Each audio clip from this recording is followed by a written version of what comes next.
Mon nom est Boris d'Achinanon pour les plus nouveaux parmi nous. Je suis un des pasteurs assistants ici à l'église Gospel Vie et nous sommes depuis 2 semaines déjà dans une série qui s'intitule Un nouveau départ. Il y a 2 semaines, pasteur Kivens nous avait apporté un message dont le titre était... Il n'y a personne qui était présent? Nouveau départ, non, c'était pas ça. C'était croire de nouveau. Le premier message de la série, c'était croire de nouveau. Ensuite, dimanche dernier, il a poursuivi avec un autre message dont le titre était la vision. Ouais, vois plus loin. Vois plus loin. Bon, pasteur Kivens, tu vois qu'il y en a quelques-uns qui prennent des messages quand tu prêches. Vois plus loin. Et ce matin, je veux poursuivre également dans la même lignée. Dans la parole de Dieu, on voit plusieurs personnes, plusieurs exemples de personnes qui ont dû, à un moment de leur vie, s'arrêter. Qui ont dû s'arrêter pour prendre un nouveau départ. Qui ont dû s'arrêter pour recommencer à zéro. Réaligner les choses comme il faut afin de pouvoir reprendre leur vie en main et de pouvoir accomplir leur destinée. On remarque une chose qui est commune à toutes ces personnes-là, c'est que toutes ont dû apprendre à faire confiance à Dieu. Toutes ont dû apprendre également à voir plus loin que leur réalité actuelle. Et toutes ont dû apprendre également à changer leur façon de penser, à changer leur mentalité. Et c'est de ce dernier point que j'aimerais vous parler en particulier ce matin. Changer notre façon de penser, changer notre mentalité, adopter la façon de penser de Dieu. Penser autrement, c'est ainsi que j'ai intitulé ce message ce matin, penser autrement. Avec votre permission, avant d'aller plus loin, j'aimerais juste faire un mot de prière et réclamer sa grâce, parce qu'on a besoin de lui ce matin. Seigneur, nous courbons humblement devant toi ce matin. Tout don parfait, toute grâce excellente nous vient de toi, le Père des Lumières. Seigneur, tu es au milieu de nous ce matin, avec les mains remplies de grâce, de faveur, de cadeaux pour nous encore. Seigneur, on te prie de prendre le contrôle de ces temps. On te prie de bénir chaque personne à l'écoute de ta parole. Que la foi soit suscitée dans les cœurs, que la foi soit abondante et que la foi télécharge de Dieu ce matin toutes les grâces excellentes que tu as en réserve pour nous. Seigneur, on compte sur ta faveur. On compte sur ta capacité, on compte sur ton Saint-Esprit ce matin. Conduis-nous par le nom de Jésus. Amen. Changer notre façon de penser. Changer notre mentalité. Le dictionnaire définira la mentalité comme un ensemble des manières habituelles de penser et de croire d'un individu ou d'un groupe. Un ensemble des manières habituelles de penser ou de croire, un ensemble des manières habituelles qu'on a de juger d'une situation ou des événements ou de la vie de façon générale. On peut aussi définir la mentalité comme un état d'esprit permanent, inhérent à quelqu'un. Il y a des gens, qu'il pleuve, qu'il neige, peu importe les bombes qui pleuvent partout autour d'eux, vous avez l'impression qu'il y a toujours un sourire sur leur visage. Vous avez l'impression qu'eux sont toujours d'un optimisme déconcertant, toujours dans une joie qu'on ne peut pas décrire. Comme à l'inverse, il y a d'autres éventuellement peut-être qui toujours plaintifs, toujours à souligner ce qui est négatif. Vous avez beau leur dire, ah ben écoute, il y a une belle nouvelle, tu viens d'avoir une promotion. Ouais, mais il y avait un autre poste plus élevé, j'aurais pu l'avoir, celui-là, on ne me l'a pas donné. Il y a toujours quelque chose de négatif, toujours quelque chose à souligner. un état d'esprit permanent, inhérent à un individu. Il y a une citation célèbre de William Makepeace qui dit « Sème une pensée et tu moissonneras une action. » Sème une action et tu récolteras une habitude. Sème une habitude et tu récolteras un caractère. Sème un caractère et tu récolteras un destin. Tout commence souvent par une pensée.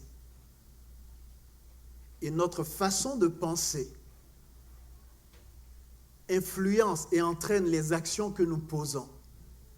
Et ces actions, lorsqu'elles sont perpétuées, vont entraîner justement des habitudes qui, à leur tour, vont forger un caractère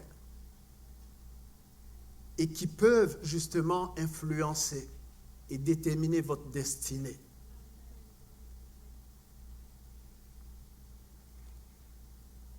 Toutes les actions commencent d'abord par une pensée. De mauvaises pensées vont produire de mauvaises actions.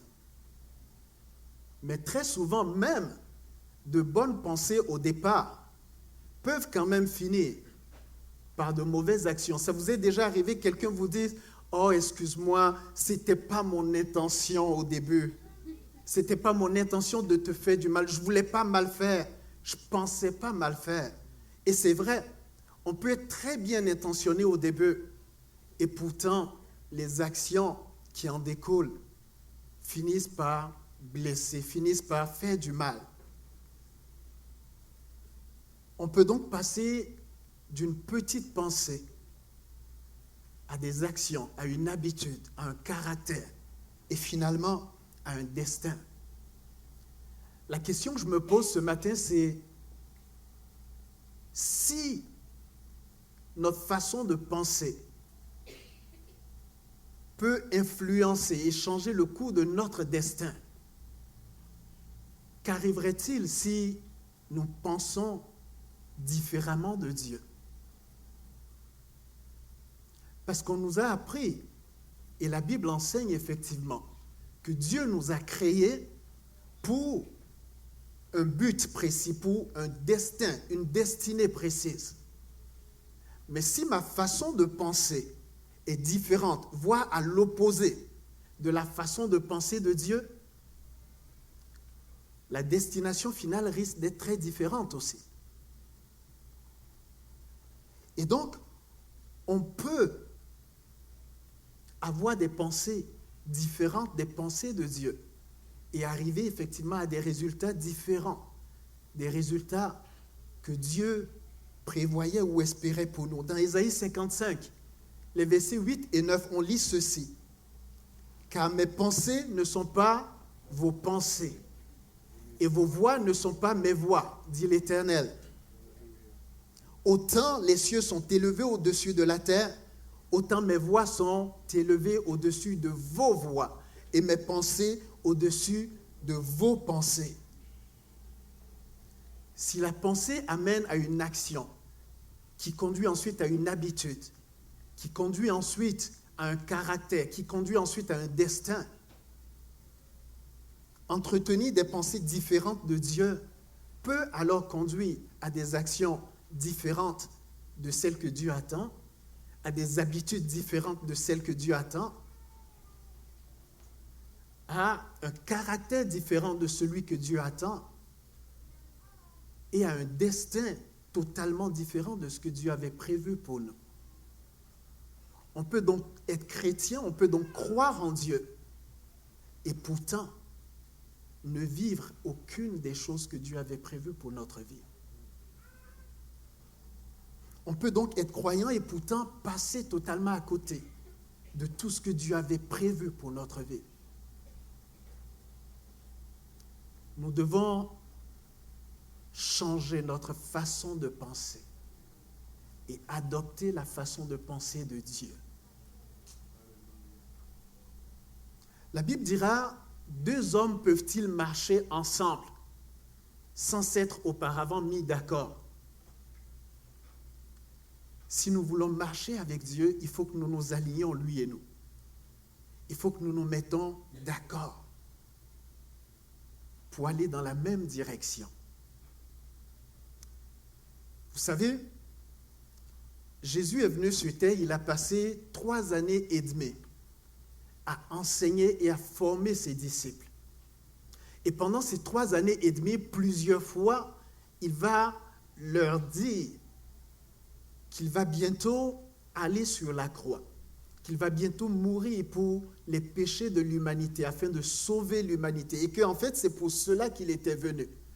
Il va les préparer à maintes et maintes reprises. Une fois que Jésus a été crucifié, 3 jours après, il est revenu à la vie.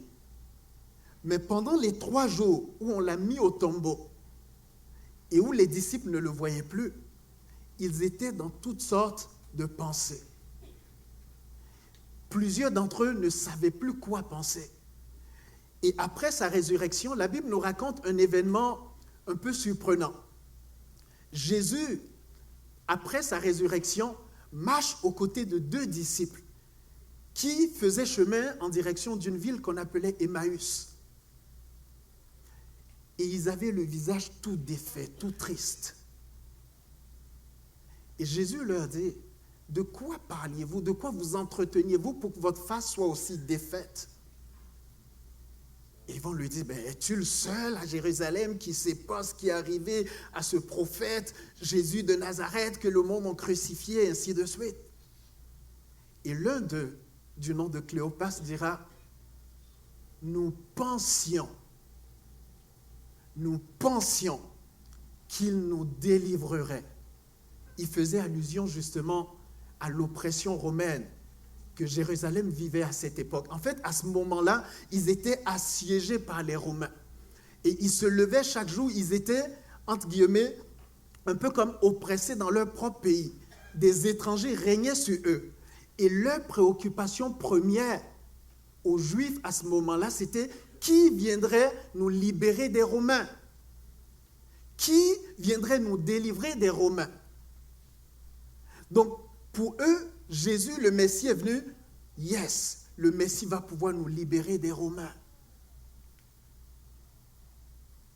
Et leur attente à eux, leur pensée à eux, leur conception du Messie, c'était celui qui devait venir les débarrasser des Romains.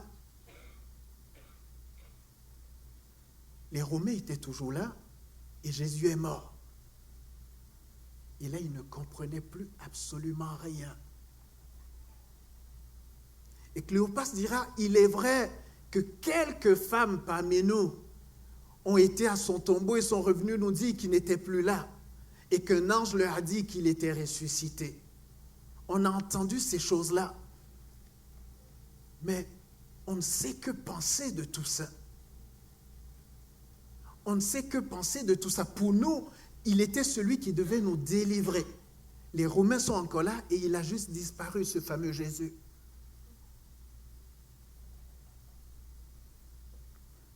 Est-ce qu'il arrive des fois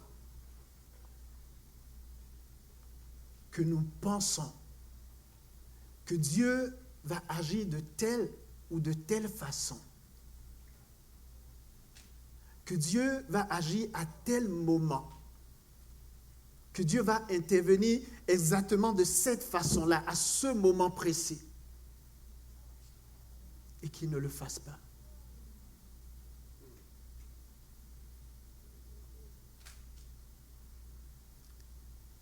Lorsque notre pensée, notre façon de penser diffère de la façon de penser de Dieu, cela peut nous plonger justement dans de la frustration, dans de la déception, voire dans du découragement.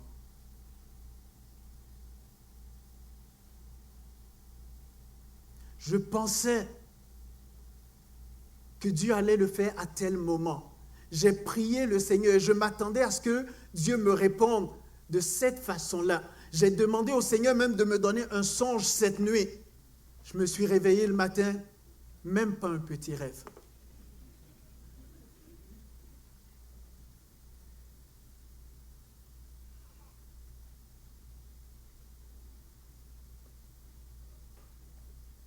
est-ce que la façon de faire de Dieu vous déçoit parfois? Vous savez, à ce moment précis, pour les disciples, les Romains étaient en colère, régnant sur eux. Pour eux, Dieu nous a abandonnés entre les mains des Romains. On ne comprend pas ce que Dieu fait, ça ne fait pas de sens. Et pourtant, vous et moi, aujourd'hui, avec le recul, 2000 ans plus tard, nous comprenons que Dieu avait en tête un plan qui dépassait de loin juste la présence des Romains en Jérusalem. Le plan de Dieu en envoyant Christ sur la croix a fait que vous et moi aujourd'hui pouvons connaître Dieu, pouvons nous approcher de lui, pouvons être sauvés. Dieu savait que de toute façon, pour les Romains, c'était juste une question de quelques années encore. Et il avait en vue quelque chose d'infiniment plus grand que juste la présence des Romains à Jérusalem. Si vous voulez vivre ce que Dieu veut pour votre vie, vous devez adopter la façon de penser de Dieu. Vous devez apprendre à croire et à penser comme Dieu. L'apôtre Paul nous dit dans Romains chapitre 12 au verset 2, dans la version Parole vivante, il dit ceci: « Ne vous coulez pas simplement dans le moule de tout le monde. Faites pas comme tout le monde. Ne conformez pas votre vie aux principes qui régissent le siècle présent. Ne copiez pas les modes et les habitudes du jour. Il dira, laissez-vous plutôt entièrement transformer par le renouvellement de votre mentalité. » Par le renouvellement de votre mentalité. Donnez à vos pensées une nouvelle orientation afin de pouvoir discerner ce que Dieu veut de vous.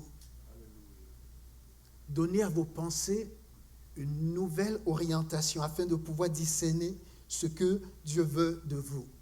Vous devez donc apprendre à changer votre façon de penser et ça commence par ce que vous pensez de la personne de Dieu lui-même. Ça commence par votre conception de Dieu lui-même. Qui est Dieu pour vous? Qui est Dieu pour vous? Que pensez-vous de Dieu? Vous savez, souvent, une image vaut 1000 mots, on dit. Et j'aimerais tenter de répondre à cette question avec vous en regardant la vie d'un jeune homme. La Bible raconte l'histoire d'un jeune homme, un jeune homme hors du commun. En fait, dès sa naissance déjà, il vient au monde en essayant de prendre la première place, en essayant de tout gagner, de tout rafler sur son terrain. Je vous parle ici de Jacob.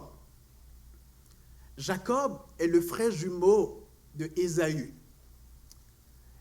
Et la Bible raconte que lorsque leur mère Rebecca était enceinte, alors qu'est venu le moment de l'accouchement, Jacob essaie de sortir du ventre de la mère en premier. Et rapidement, il rentre à nouveau. Et c'est Ésaü qui sort. Et Jacob vient par la suite en tenant Ésaü par le talon, comme pour lui dire, je vais t'avouer mon homme. Prépare-toi, je vais t'avouer. Et il le tient déjà par le talon juste en arrivant au monde. Et Jacob va grandir. En grandissant, il va devenir le spécialiste de l'arnaque, de l'escroquerie, de la fraude, de la tromperie. Jacob voyait son père Isaac craindre Dieu, prier Dieu, ainsi de suite. Mais lui, sa devise, c'était, papa, lui, il fait ses affaires avec Dieu, il passe sa journée à prier Dieu. Mais moi, ma conception de la vie, c'est que on n'est jamais mieux servi que par soi-même. Laisse Dieu où il est, fais ce que tu as à faire avec tes forces, avec ta compréhension, avec ton intelligence. Tu vas avoir ce que tu auras fait avec ton travail. Jacob n'avait que faire de Dieu au départ. Et il était devenu expert dans toutes sortes de coups tordus. Et pour lui, la façon de réussir dans la vie, c'était de réussir à supplanter les autres. Et d'ailleurs, son nom Jacob signifie celui qui tient par le talon, celui qui supplante. Et c'était sa spécialité. Il était le président et fondateur de la compagnie Escroquerie Inc. Et il le faisait parfaitement bien. Et un beau matin, son frère Ésaü arrive, prépare un beau repas. Non, pardon, Jacob qui prépare un beau repas. Ésaü vient, Ésaü avait tellement faim. Ésaü dit, donne-moi un peu de ta lentille, je vais manger. No pity in business. C'est le slogan de la compagnie. Il lui dira, vends-moi ton droit d'aînesse, puis je te donnerai de la lentille à manger. Ésaü va lui vendre le droit d'aînesse. Et il récupère le droit d'aînesse. Quelques années plus tard, leur père Isaac, tout vieux, ses yeux ne voyaient même plus rien. Et Isaac va dire à Ésaü, va me chercher un gibier. La Bible dit qu'Isaac aimait Ésaü parce que Ésaü lui donnait du gibier à manger. Ésaü remplissait le ventre de papa Isaac. Et Jacob, lui, était toujours dans les jupons de maman. Et Isaac dira à Ésaü, va me chercher du gibier. Et qu'est-ce que M. Jacob va faire sur les bons conseils de maman Rebecca? Jacob va porter un vêtement d'Ésaü, il va se déguiser en Ésaü, sa mère va apprêter un repas, il va aller l'apporter à son père. Et il va voler la bénédiction de son frère. Jacob, il traitait tout le monde égal. Il s'en fichait si c'était de la famille ou pas. Il arnaquait tout le monde pareil. Il vole la bénédiction d'Ésaü. Et là, les choses se gâtent un petit peu. Lorsqu'Ésaü apprend que Jacob lui a volé non seulement son droit d'aînesse, mais en plus la bénédiction de leur père, là, Ésaü jure de le tuer. Et Jacob se retrouve au pied du mur. Jacob se retrouve littéralement le dos au mur. Là, il n'y a plus d'option. Et il décide de fuir pour sauver sa vie. Et il va fuir, il va quitter la maison de son père et commencer à errer de pays en pays, de pays étrangers en pays étrangers. Et dans cette fuite, il fait une rencontre incroyable. En fait, il se couche dans une ville qui s'appelait Luz, et pendant qu'il était juste là à terre, il fait un rêve. Et dans ce rêve, il voit Dieu qui lui parle. Et lisons ensemble un petit peu ce que Dieu lui dit. Genèse chapitre 28, versets 13 à 15. Le Seigneur se tenait devant lui et lui disait, « Je suis le Seigneur, le Dieu de ton grand-père Abraham et le Dieu d'Isaac. La terre où tu es couché, je la donnerai à toi et à tes descendants. » Remarquez avec moi ici, Dieu se présente comme le Dieu d'Abraham et le Dieu d'Isaac. Nulle part le nom de Jacob est mentionné ici. Parce qu'à ce moment-là, Jacob n'avait aucune relation avec Dieu. Jacob ne connaissait pas Dieu. Dieu n'existait pas pour lui.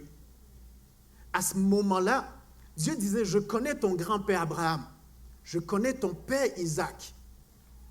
C'est moi leur Dieu qui te parle. Et il lui fait une promesse. Alors que Jacob est en train de fuir pour sauver sa vie, loin de la maison du Père. La terre où tu es couché, je la donnerai à toi et à tes descendants. Verset 14. Tes descendants seront aussi nombreux que les grains de poussière du sol. Vous étendrez votre territoire vers l'ouest et vers l'est, vers le nord et vers le sud. À travers toi et tous tes descendants, je bénirai toutes les nations de la terre. Je suis avec toi. Je te protégerai partout où tu iras et je te ramènerai dans ce pays. Je ne t'abandonnerai pas. Je ferai tout ce que je t'ai promis. Et là, j'imagine Jacob qui dit, Dieu, tu me connais, moi, Jacob. président de la compagnie Escroquerie Inc. Tu me connais, moi. Puis tu me fais ces promesses-là à moi le chef des fraudeurs. Moi, l'escroc patenté, tu me fais des promesses à moi. Tu vas me faire du bien. Tu vas me protéger, moi. Pour vrai, tu vas me bénir, moi Jacob.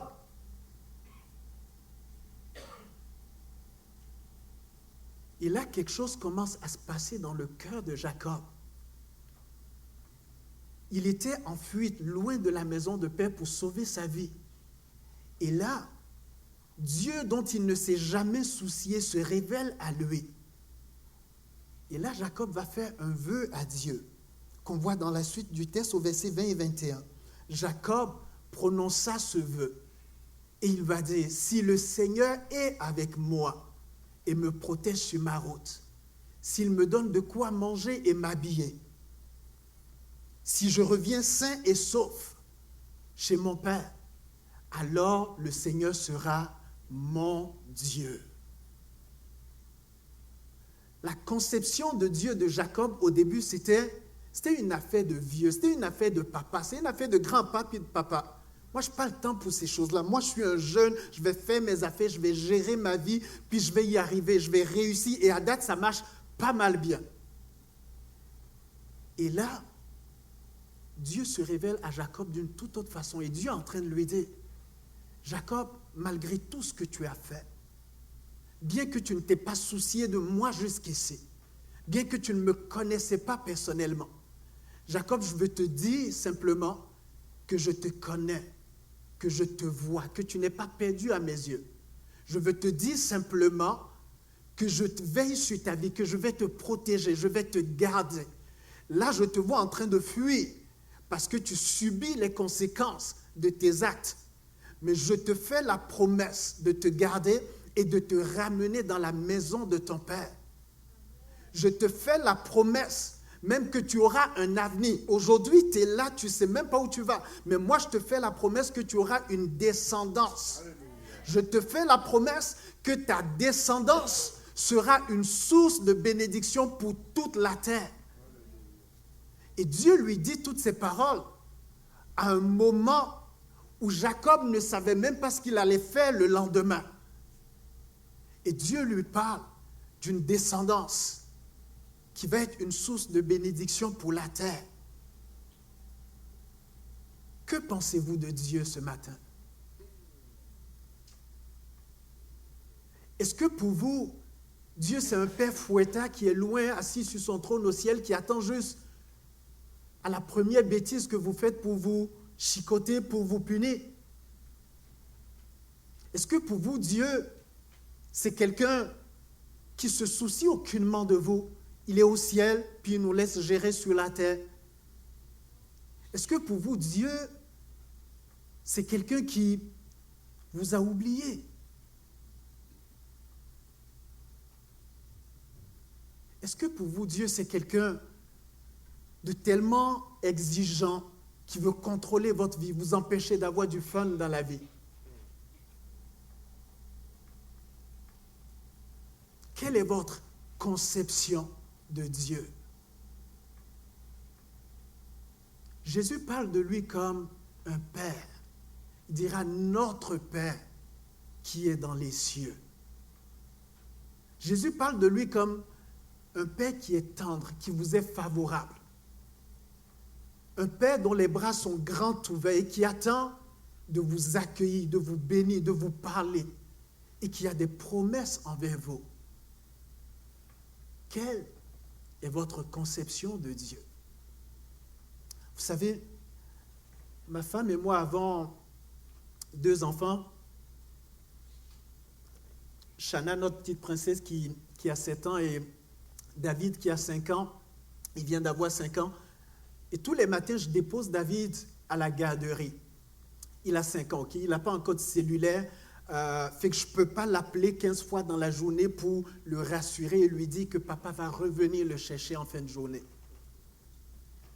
Mais à chaque fois que je dépose David à la garderie le matin, il est conscient que quelles que soient les occupations de papa tout au long de la journée, papa reviendra me chercher ce soir.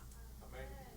il ne se dit pas, et si papa m'oublie aujourd'hui à la garderie, je vais passer la nuit ici tout seul. Si moi, en tant que père humain, avec tous mes défauts, je me soucie ainsi de mon enfant, quelle est votre conception de Dieu pour que vous dites que Dieu vous a oublié?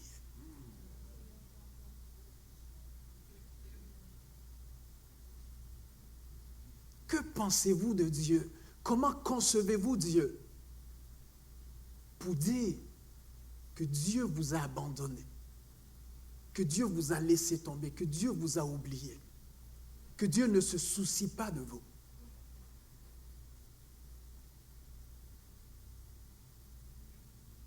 Dieu vous aime profondément et il a prouvé en offrant ce qu'il avait de plus précieux au monde, la vie de son fils, de son unique. La vie de son fils, de son unique. Et si, peut-être comme Jacob, vous êtes ici ce matin et que vous vous dites, moi, Dieu, ça n'a jamais été une affaire personnelle jusqu'ici. Je n'ai jamais connu Dieu de la façon que tu en parles ce matin. Je veux vous assurer d'une chose. Dieu vous connaît. Dieu vous voit. Dieu vous aime ce matin profondément. Et ce n'est pas par un hasard que vous êtes ici ce matin ou que vous m'entendez par Facebook. Dieu vous voit où vous êtes, dans votre situation. Même si vous êtes au pied du mur, Dieu vous voit ce matin. Et Dieu veut intervenir dans votre vie. Parce que ce qu'il veut, c'est que vous soyez bien, que vous soyez heureux. Il a déjà laissé tomber le châtiment du péché sur son Fils. Et il ne cherche pas à punir une deuxième fois qui que ce soit d'autre. Dieu veut vous bénir et vous faire du bien. Nous venons de regarder ensemble changer notre conception de Dieu, notre mentalité sur la personne de Dieu lui-même. Et j'aimerais regarder avec vous maintenant un autre point, changer notre conception sur la marche avec Dieu. Changer notre conception en fait simplement de la vie chrétienne. La vie chrétienne est une vie de foi. Nous l'avons dit et répété à maintes reprises. Et la foi, c'est la monnaie avec laquelle on transige dans le royaume de Dieu.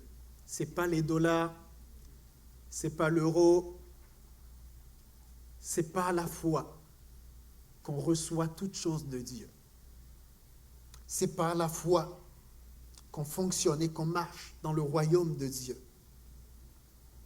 Et cette vie de foi ressemble beaucoup à la marche du peuple d'Israël d'Égypte vers la terre promise Canaan.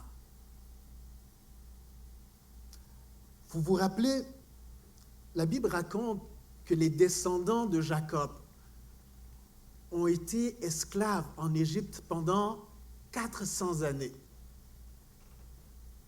400 années. Et au bout des 400 ans, Dieu intervient. Dieu va envoyer différents jugements sur la nation d'Égypte et va les libérer de la main des Égyptiens. Et Moïse va être chargé de les conduire vers cette terre promise, vers Canaan. Et Canaan, justement, est dans l'Ancien Testament un peu comme un type, un symbole de la vie chrétienne victorieuse. Canaan, ce n'est pas encore le paradis, parce qu'au paradis, il n'y a pas d'ennemis. Mais c'est le symbole justement de la vie chrétienne, de la marche vers cette destinée finale. Et dans cette marche vers cette destinée finale, ils vont faire face à différents défis. Premièrement, ils partent de l'Égypte et ils arrivent devant la mer Rouge. Et les Égyptiens les poursuivent derrière avec leurs chars et leurs chevaux. Regardez la réaction du peuple. On est au tout début du parcours. Leur première réaction a été de commencer à murmurer après Moïse. N'y avait-il pas assez de tombeaux en Égypte pour nous enterrer, pour que tu nous amènes maintenant mourir ici dans la mer? On était bien tranquille où on était. On mangeait et on était rassasiés. Il y avait de beaux repas en Égypte. Et là, tu nous amènes ici pour nous faire périr dans la mer.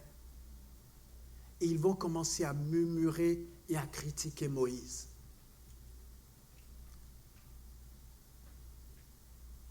Tu mangeais bien, à satiété, tu buvais tout ce que tu voulais. C'est juste que tu avais oublié que ça venait aussi avec une coupe de coups de fouet à chaque jour.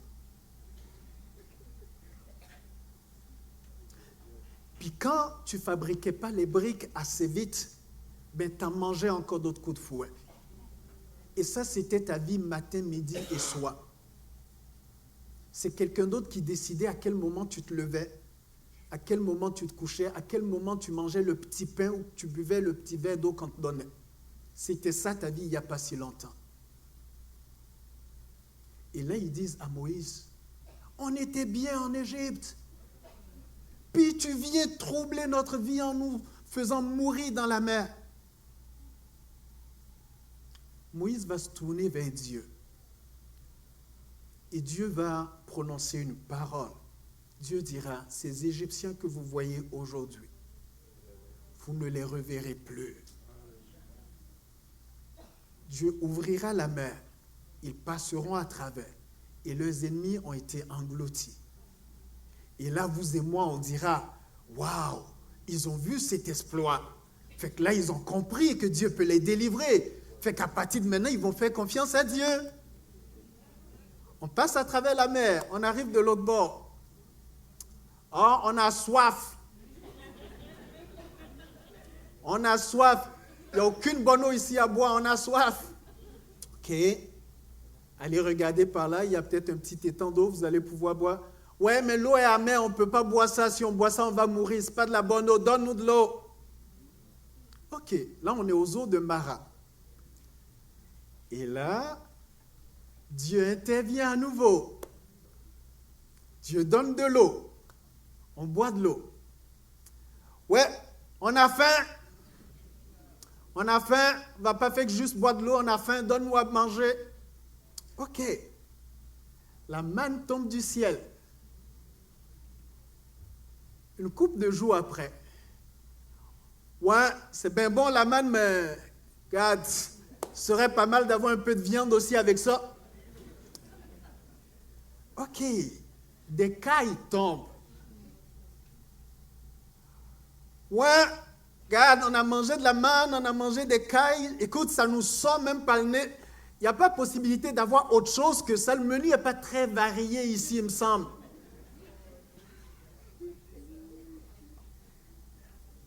Puis ça a été ça constamment et constamment. Constamment et constamment. Il défiait Dieu. Il défiait Dieu. La mentalité d'Égypte se plaignait tout le temps. Oh, c'était mieux dans le passé. Oh, c'était bien en Égypte. Oh, pourquoi on n'a pas ceci? Oh, oui, tu nous as donné ça, c'est bien beau, mais pourquoi on n'a pas telle autre chose en plus? Ouais, mais il nous manque telle autre chose. Mais tout ce que Dieu a fait jusqu'ici, c'est comme si ça n'avait jamais existé.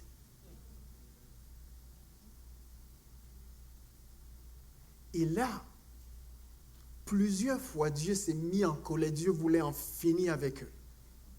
Et Moïse intercédait pour eux. Moïse suppliait Dieu de montrer encore de la patience. Et finalement, ils approchent de la terre promise. Finalement, ils approchent de Canaan.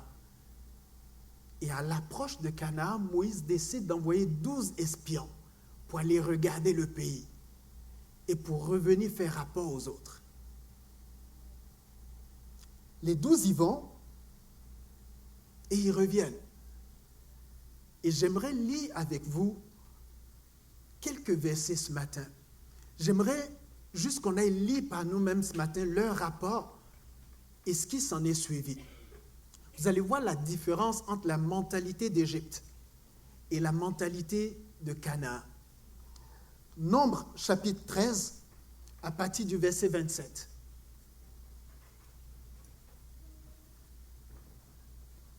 Nombre chapitre 13, à partir du verset 27.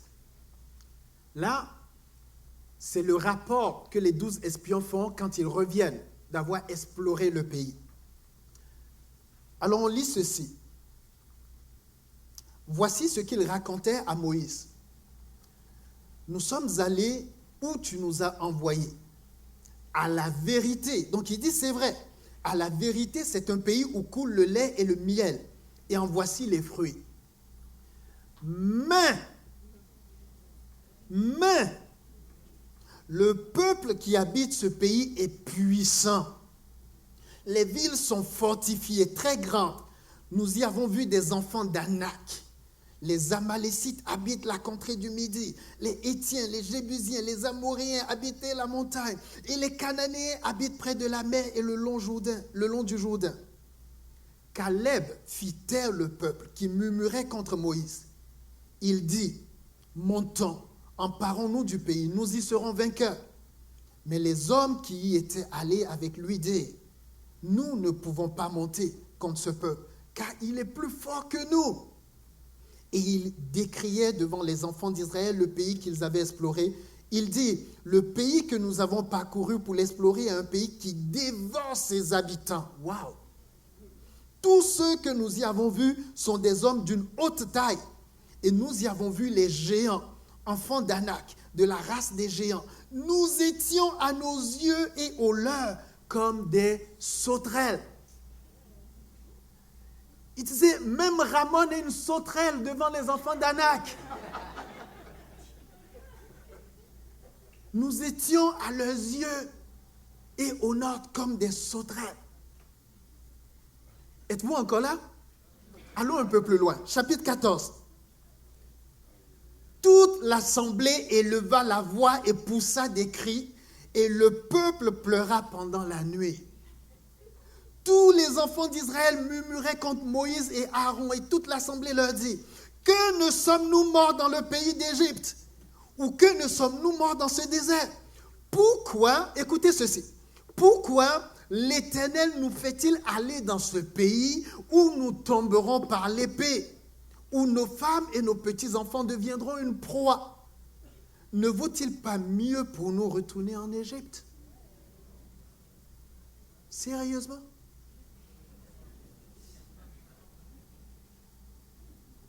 Et ils se disent l'un à l'autre, nommons un chef et retournons en Égypte. Moïse et Aaron tombaient sur leur visage en présence de toute l'assemblée réunie des enfants d'Israël. Et parmi ceux qui avaient exploré le pays, Josué, fils de Nun, et Caleb, fils de Jephouné, déchiraient leurs vêtements et parlaient ainsi à toute l'assemblée des enfants d'Israël.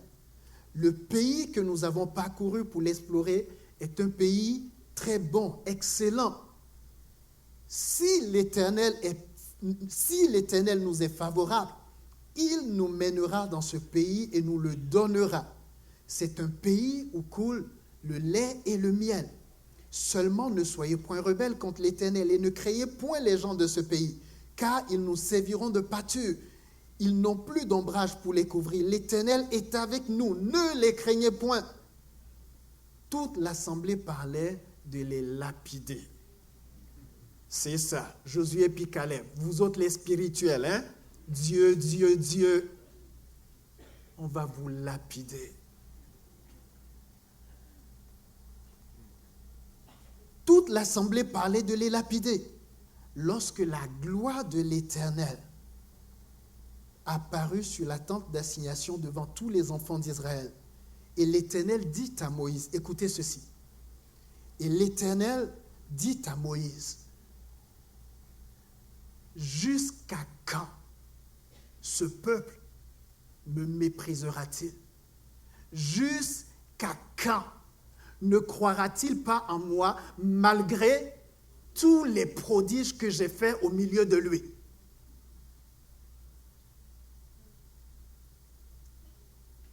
Dieu dit à Moïse qu'ils aient peur Je peux comprendre. Qu'il panique au début, je peux comprendre. Il dit, mais Moïse, je viens d'ouvrir la mer Rouge devant eux. Je viens de faire tomber de la nourriture du ciel. Leurs yeux l'en veulent. Je viens de leur donner même de la viande à manger. J'ai frappé un rocher pour leur donner à boire. Qu'est-ce que ça prend que je fasse de plus pour qu'ils puissent simplement me faire confiance un instant? Et en fait, Dieu se choque qu'après tout ce qu'il a fait dans leur vie, leur première réaction soit toujours de se plaindre, de murmurer et de s'éloigner de Dieu. Il dit, jusqu'à quand me méprisera-t-il après tout ce que j'ai fait?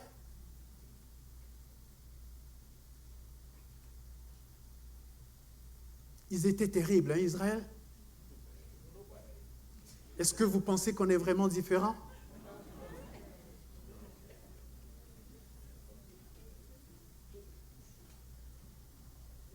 Eux encore, tous les jours, ils levaient la tête. Pendant le jour, ils voyaient une colonne de nuée devant eux. La nuit, Dieu était présent, une colonne de feu. Tous les jours, leurs yeux le voyaient. Mais ils n'arrêtaient pas de murmurer. Ils n'arrêtaient pas de se plaindre. Et nous, mes amis, son glorieux Saint-Esprit, il est en nous tous les jours. Tous les jours. Tous les jours. Et est-ce qu'on agit différemment d'eux? Dieu est en train de te dire ce matin,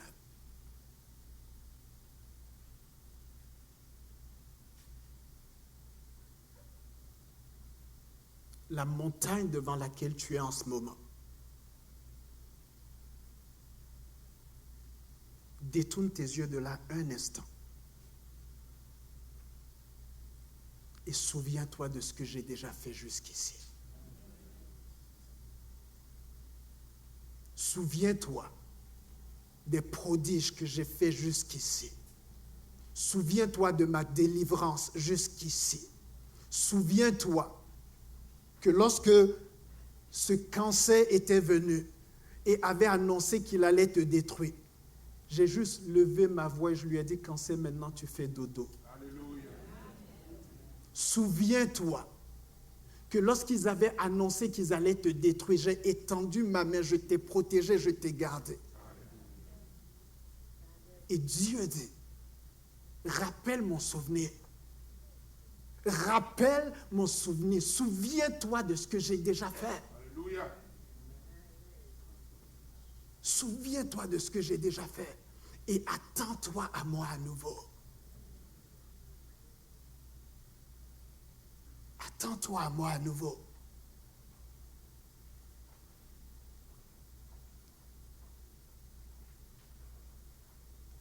Jusqu'à quand? Jusqu'à quand?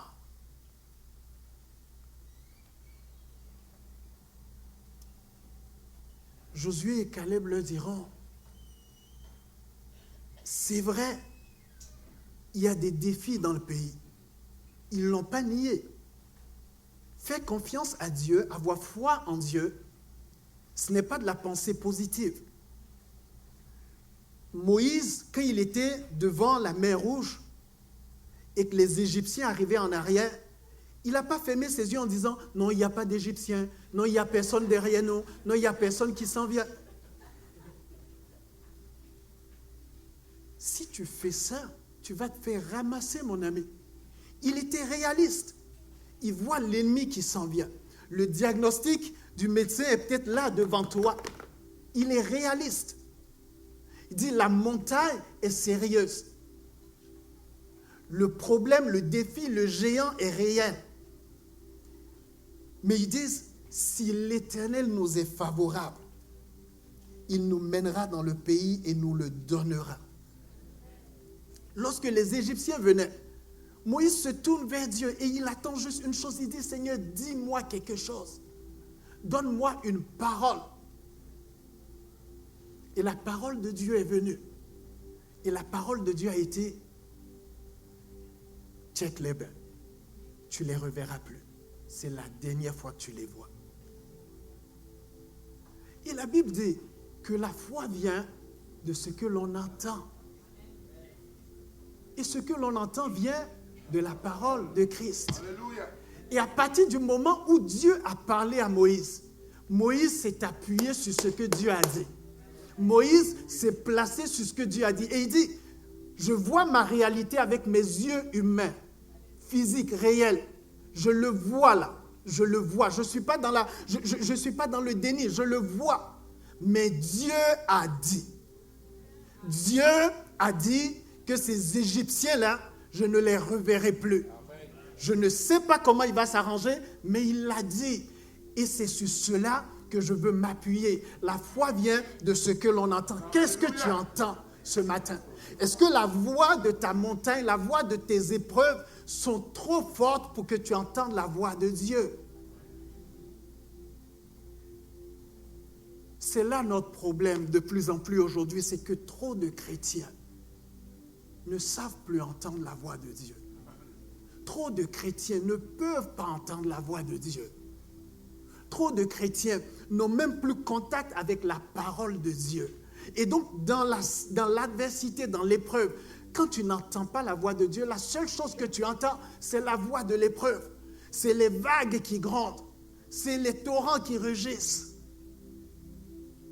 Et forcément, ta foi est dans ces choses-là. La voix de Dieu s'entend dans l'intimité avec lui. C'est ton Père, il veut te parler. La voix de Dieu s'entend dans le lieu secret avec lui. C'est là qu'il relâche une parole sur laquelle ta foi s'appuie. Et c'est là que tu vois sa gloire.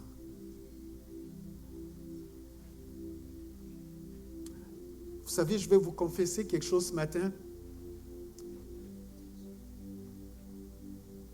Vous savez, des fois, je téléphone chez nous à la maison, puis je parle à mes enfants au téléphone, puis mon petit garçon a 5 ans, sa voix est encore un petit peu aiguë, et des fois, je n'arrive pas à reconnaître si c'est David qui me parle ou si c'est Shana.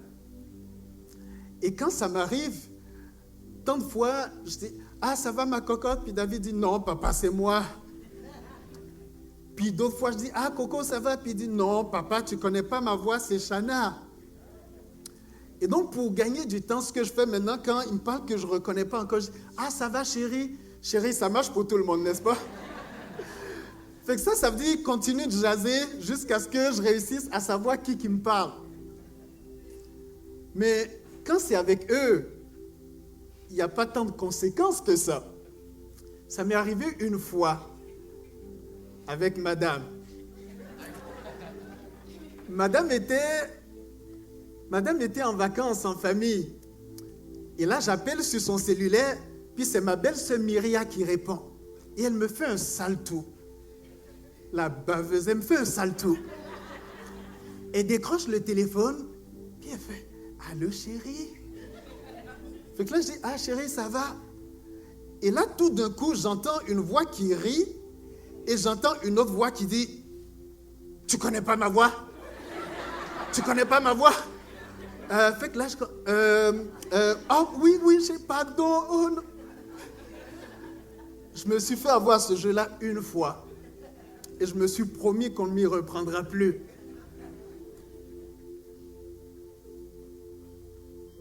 Mais plus on passe du temps avec des gens,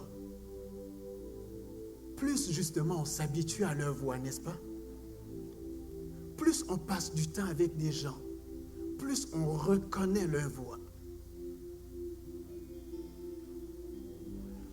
Et Dieu veut vous parler au milieu de votre tempête.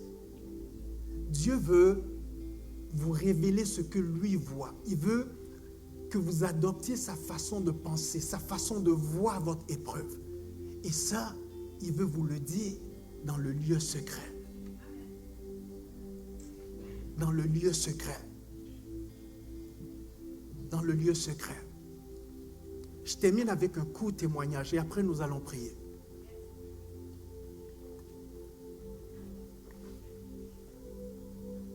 Je vais faire une longue histoire très courte pour vous ce matin.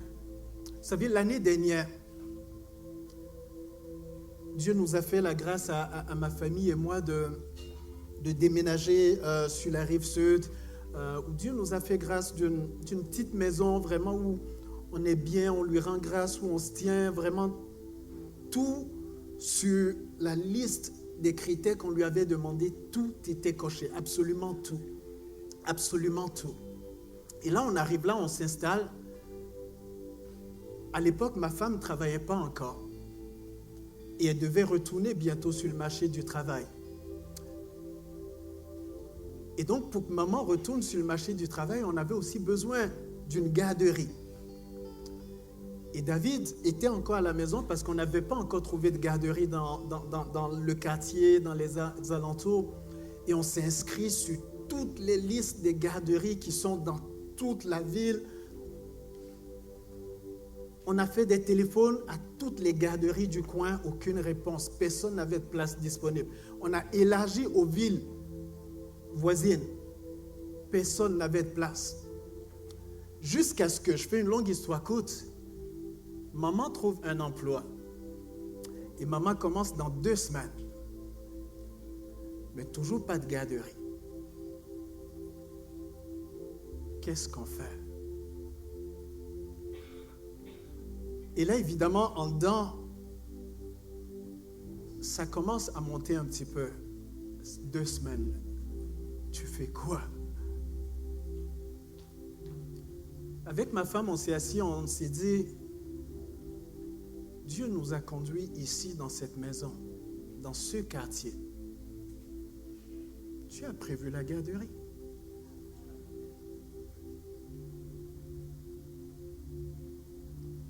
Un jour, ma femme refait toute la liste au téléphone. Elle a téléphoné aux 19 garderies dans la ville et les villes alentours. Tout le monde dit, désolé madame, pas de place. Désolé madame, pas de place. Désolé madame, pas de place. Et elle est allée prier un jour, elle revient, elle me dit, mon cœur est en paix, je sais que Dieu s'en occupe. Je dis, fine. Elle refait un téléphone. Quelques jours plus tard. Et là, il y a une madame qui lui dit, oh, écoutez, madame, désolé, mais on pourrait avoir une place, mais c'est juste pour 3 jours semaine. C'est du lundi au mercredi. Mais là, qu'est-ce qu'on fait? Jeudi, vendredi, on fait quoi? Et là, on s'est dit, on a prié, et c'est la porte que Dieu ouvre. Et dans mon cœur, j'avais le sentiment, c'était comme, vous vous rappelez la prière d'Élie, comme ce nuage avec une forme d'une pomme tout petit. Et j'ai dit à ma femme, on va le prendre. On ne sait pas ce que Dieu va faire pour la suite, mais on va le prendre. Et en fait, la dame au téléphone nous explique que c'est tout récemment une maman qui était enceinte, presque à terme, et qui commence son congé de maternité, qui a décidé comme ça par hasard de retirer sa fille 3 jours, de la garder avec elle à la maison, puis de n'utiliser que les 2 jours qui restent. Fait que ça libérait ces 3 jours-là pour nous. Je dis, waouh, Dieu allait dire à une maman, parce qu'il y a 2 petits qui prient à quelque part, Dieu allait dire à une maman, t'es en congé maintenant, ça ne tenterait pas de garder ta fille 3 jours avec toi à la maison? Et c'est dit, c'est pas une pire idée ça. On a 3 jours, il nous manque encore 2 jours. Et on attend. On attend. Et dans notre cœur, on avait toujours cette pensée, le Dieu qui nous a donné cette maison, qui nous a conduits ici, il a pensé à tout. Il a prévu tout. Et il a pourvu pour tout. On reçoit un autre téléphone. Ah, on a une place pour 2 jours. Ah ouais, c'est quoi les jours? Lundi, mardi. On a une place pour vous, mardi, mercredi. Et là, on reçoit un autre téléphone. Ah, on a une place, mais c'est à temps partiel. OK. Combien de jours vous avez? Quel jour vous avez? Jeudi, vendredi. Merci Jésus. Et vous savez quoi? Premier jour, maman commençait le travail. David entrait à la garderie. Jamais en retard. Jamais en retard. Parce que nous lui avons rappelé ce qu'il a fait dans le passé. Seigneur, tu as déjà pourvu pour ceci. Seigneur, tu nous as conduits jusqu'ici. Un de mes merveilleux versets que j'adore dans la Bible, c'est Romains chapitre 8, versets 31 et 32. Paul écrit ceci: que dirons-nous donc à l'égard de ces choses? Si Dieu est pour nous, qui sera contre nous? Mais regardez le 32.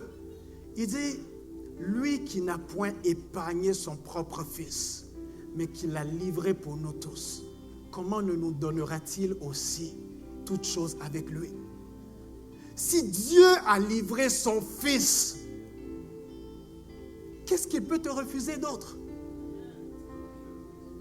Et Dieu cherche des gens qui vont juste dire, à cause de ce que tu as fait dans le passé,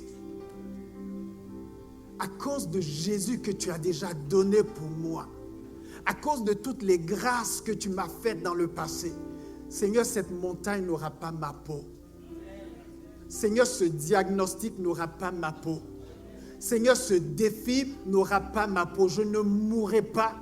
Je ne mourrai pas devant cette montagne. Je ne mourrai pas. Tu peux penser ce que tu veux, mais moi, je ne mourrai pas. Ce nom de maladie-là, cette chose-là, on ne la mentionnera pas sur ma vie. Je ne mourrai pas. Je ne mourrai pas parce que le Dieu qui m'a délivré de la main du lion et de l'ours, il est encore puissant pour me délivrer. Je ne mourrai pas parce que ce Dieu est encore fidèle. Je ne mourrai pas. Seigneur, tu m'as dit d'aller là. Tu as pensé à tout. Et si ça se complique, tu vas t'arranger, Jésus. Tu vas t'arranger, tu vas t'arranger. Tu le savais avant de m'envoyer là. Tu vas t'arranger. Tu vas t'arranger. On va prier simplement ce matin. On va prier ce matin.